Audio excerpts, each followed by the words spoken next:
আসসালামু আলাইকুম ভিউয়ার্স। বাংলাদেশের সর্বশেষ আপডেট সংবাদে আপনাদের স্বাগত।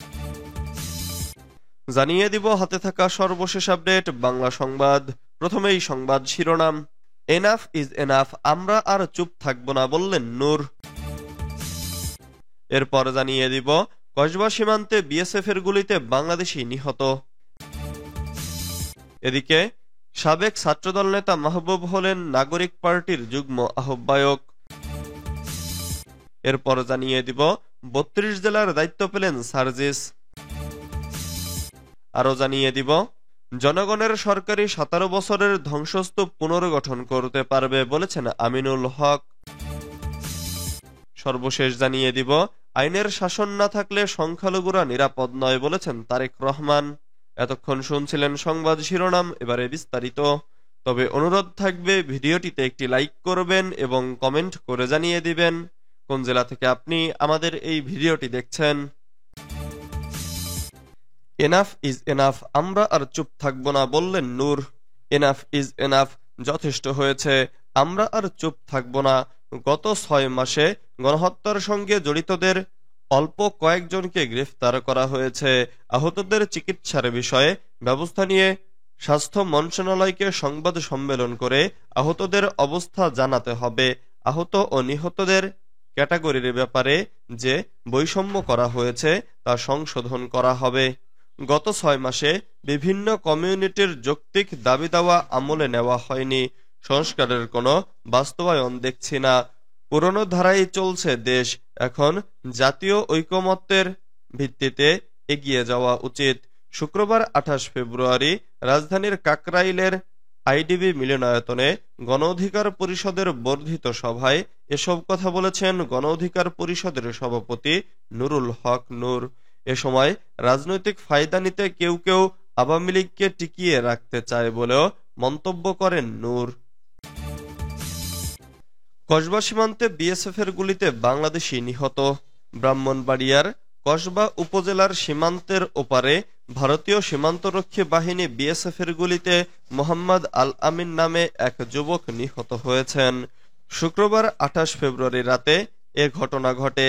নিহত আল আমিন উপজেলার পুটিয়া গ্রামের সুলতান মিয়ার ছেলে। বর্ডার গার্ড অব বাংলাদেশের বরাত দিয়ে কসবা উপজেলা নির্বাহী কর্মকর্তা মোহাম্মদ সামিউল ইসলাম জানান, শুক্রবার রাতে আলামিন পুটিয়া সীমান্তের কাঁটাতারের ওপারে সন্দেহজনকভাবে ঘোরাফেরা করছিল। এ সময় বিএসএফ তাকে চোরাকারবারি সন্দেহে গুলি করে। এতে আলামিন গুরুতর আহত হয়। পরে বিএসএফ তাকে উদ্ধার করে ভারতের একটি হাসপাতালে চিকিৎসা দিতে নিয়ে যায়। সেখানে চিকিৎসাধীন অবস্থায় রাতে তার মৃত্যু হয়। তার লাশ এখনো হস্তান্তর করা হয়নি। সাবেক ছাত্রদল নেতা মাহবুব হলেন নাগরিক পার্টির যুগ্ম আহ্বায়ক। নতুন দল জাতীয় নাগরিক পার্টির যুগ্ম আহ্বায়কের দায়িত্ব পেয়েছেন জাতীয়তাবাদী ছাত্রদলের ঢাকা বিশ্ববিদ্যালয়ের হাজী মোহাম্মদ মহসিন হলের সাবেক যুগ্ম সাধারণ সম্পাদক মাহবুব আলম মাহির। শুক্রবার ২৮ ফেব্রুয়ারি বিকেলে রাজধানীর মানিক মিয়া এভিনিউতে পার্টির আত্মপ্রকাশের ঘোষণায় দলের ৩ নং যুগ্ম আহ্বায়ক হিসেবে মাহবুব আলম মাহিরের নাম ঘোষণা করা হয়। মাহবুব আলম ঢাকা বিশ্ববিদ্যালয়ের প্রথম বর্ষ থেকেই ছাত্রদলের রাজনীতিতে জড়িত ছিলেন। তিনি ২০১৯ সালে বিশ্ববিদ্যালয়ের ডাকসুর নির্বাচনে ছাত্রদলের প্যানেল থেকে হাজী মোহাম্মদ মহসিন হলের এজিএস পদে প্রতিদ্বন্দ্বিতা করেন। মাহবুব আলম ঢাকা বিশ্ববিদ্যালয়ের ফাইন্যান্স বিভাগ থেকে স্নাতক ও স্নাতকোত্তর সম্পন্ন করেন। পরবর্তীতে তিনি অস্ট্রেলিয়া থেকে মাস্টার্স ডিগ্রি সম্পন্ন করেন। উল্লেখ্য, গণঅভ্যুত্থানের নেতৃত্ব দেওয়া তরুণদের নতুন রাজনৈতিক দল জাতীয় নাগরিক পার্টির আহ্বায়ক কমিটি ঘোষণা করা হয়েছে। শুক্রবার রাজধানীর মানিক মিয়া এভিনিউতে দলের আত্মপ্রকাশ অনুষ্ঠান হয়। এই অনুষ্ঠানে দলের আহ্বায়ক ও সদস্য সচিবের নাম ঘোষণা করেন জুলাই গণঅভ্যুত্থানে শহীদ ইসমাইল হোসেন রাব্বির বোন মিম আক্তার। ৩২ জেলার দায়িত্ব পেলেন সার্জিস। জাতীয় নাগরিক পার্টির মুখ্য সংগঠকের দায়িত্ব পেয়েছেন সার্জিস আলম। তার দায়িত্বে রয়েছে ৫টি বিভাগের ৩২টি জেলা। দায়িত্ব পাওয়ার পর সামাজিক যোগাযোগ মাধ্যম ফেসবুকে নিজের আইডিতে দেওয়া এক পোস্টে সার্জিস আলম একথা বলেন।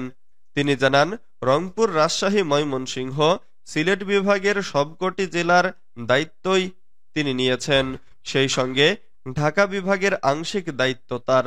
সার্জিস বলেন, খুব দ্রুত এই ৩২ জেলার পথে প্রান্তরে ছাত্র জনতার সঙ্গে দেখা হবে ইনশা আল্লাহ। তিনি আরো বলেন, আমরা দিনে এনে দিন খাওয়া শ্রমজীবী ভাইয়ের কথা শুনতে চাই, স্কুলে পড়ুয়া আগামীর বাংলাদেশের পরবর্তী প্রজন্মের কথা শুনতে চাই, পরিবারের জন্য নিজের অনেক স্বপ্ন বিসর্জন দেওয়া বোনদের কথা শুনতে চাই, শক্ত করে সংসারের হাল ধরে রাখা মায়েদের কথা শুনতে চাই।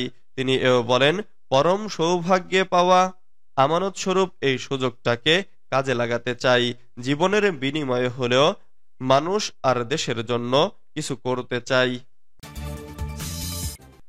জনগণের সরকারি ১৭ বছরের ধ্বংসস্তূপ পুনর্গঠন করতে পারবে বলেছেন আমিনুল হক। বিএনপির কেন্দ্রীয় ক্রীড়া বিষয়ক সম্পাদক ও ঢাকা মহানগর উত্তরের আহ্বায়ক আমিনুল হক বলেছেন, স্বৈরাচার সরকারের পতন হয়েছে ৬ মাস, তবে তাদের ১৭ বছরের শাসনে বিভিন্ন প্রতিষ্ঠান ধ্বংসস্তূপে পরিণত হয়েছে। ধ্বংসস্তূপ হওয়া প্রতিষ্ঠান এবং রাষ্ট্র পুনর্গঠনে জনগণের সরকার দরকার।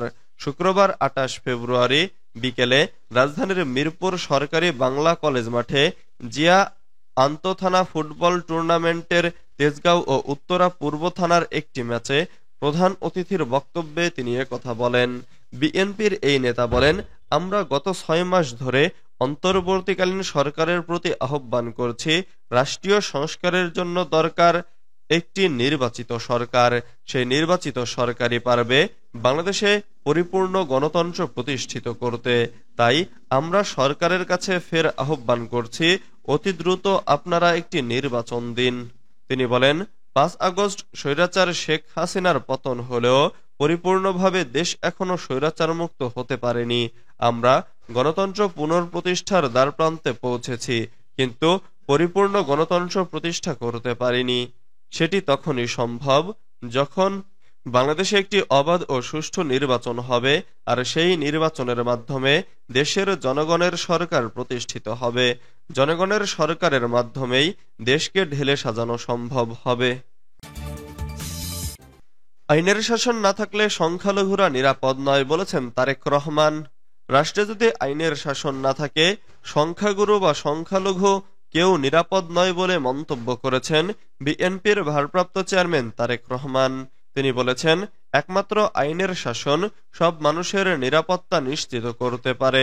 শুক্রবার ২৮ ফেব্রুয়ারি বিকেলে চট্টগ্রাম নগরীর জে.এম. সেন হলে শ্রী শ্রী জন্মাষ্টমী উদযাপন পরিষদ বাংলাদেশ কেন্দ্রীয় কমিটির দ্বিবার্ষিক সম্মেলনে ভার্চুয়ালি যুক্ত হয়ে তিনি এ মন্তব্য করেন।